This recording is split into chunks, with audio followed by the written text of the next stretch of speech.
மேலும் ஒரு அண்மை செய்தியை பார்த்து வருகிறோம். கடலூர் மாவட்டம் தொழுதூரில் ஷூவில் இருந்து பாம்பு கடித்து மாணவன் மயக்கமடைந்துள்ளார். பாம்பு கடித்ததில் மயக்கமடைந்த சிறுவன் கௌஷிக்கிற்கு தனியார் மருத்துவமனையில் தற்போது தீவிர சிகிச்சையானது அளிக்கப்பட்டு வருகிறது.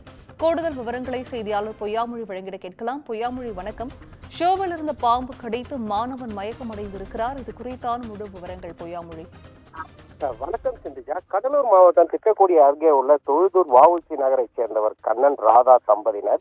இவர்களுக்கு பாத்தீங்கன்னா கார்த்திக், கௌஷிக் என 2 மகன்கள் உள்ளனர். கண்ணன் பாத்தீங்கன்னா வெளிநாட்டில் வேலை செய்து வருகிறார்.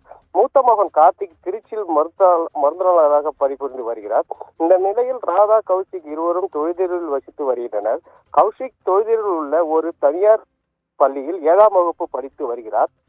இவர் பாத்தீங்கன்னா இன்று வழக்கம் போல் இன்று காலை வீட்டிலிருந்து பள்ளிக்கு கிளம்பும் போது ஷூவை மட்டும் பார்த்தபோது ஷூவில் மறைந்திருந்த பாம்பு ஒன்று கௌஷிக் காலில் கடித்ததாக தெரிகிறது.